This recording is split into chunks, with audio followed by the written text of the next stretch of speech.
Hi, and welcome to another episode of the Basic Girls Guide. Welcome to my boudoir. I've got a pretty colorful room, but I feel like I need a little something right here. So today we're gonna tackle a pretty big project. It's a Tufted fabric headboard. And there's lots of materials, so don't worry if you can't keep up. We'll list them all down below. Let's do it. Get out of my bed. First, you want to start by cutting your plywood to the size you want your headboard to be. Measure out where you want your buttons to be on the headboard. We're going with 8 buttons, and obviously we want them centered and spaced evenly, so mark your spots using a pencil and the level. Basically, you just want to make a grid that gives you 15 boxes. Then you'll want to drill about a 1/4 inch hole in your marked spots. Cut your foam to fit the plywood. We started with a rough cut and then trimmed around the board.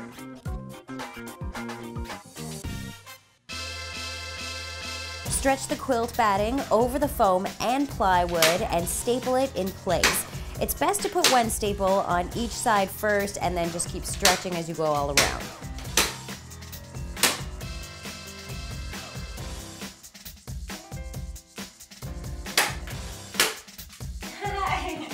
Now take your fabric and do the exact same thing. Make sure you pull real tight. Real tight. And then pull even tighter than you think you need to pull. Tight, tight, tight.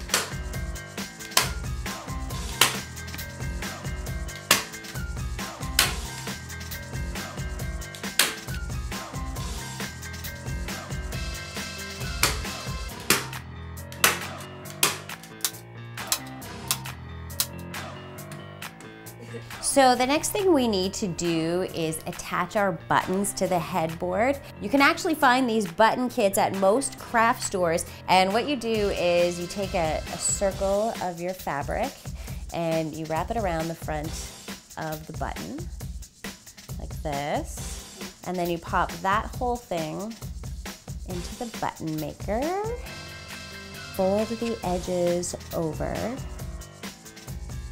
and then you take the back of your button and just place it on top. Then you use this piece. But honest to goodness, it's the hardest thing I've ever tried to do. So summoning the strength of Zeus, and then by the power of Grayskull, hopefully your button took shape. And it worked! Cute little button that matches your headboard perfectly. Once you have your buttons, use the long needle, and you'll want to push the thread through the hole in the plywood and through the layers of foam, batting, and fabric, and then thread it through the buttonhole and back through the hole in the plywood. We discovered early on in this project that the thread we initially chose was not strong enough, but here's a pro tip. Dental Floss is plenty strong and minty fresh. Tie a knot in the back of the board and maybe secure that with another staple or 2 or 3 or 4. Repeat that step each time for each button.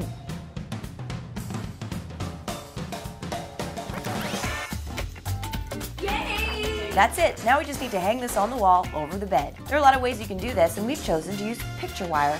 So what you want to do is measure where you want the picture wire and then reinforce it with a couple of staples and maybe some tape. And just hang it like a piece of art. Because that's what it is.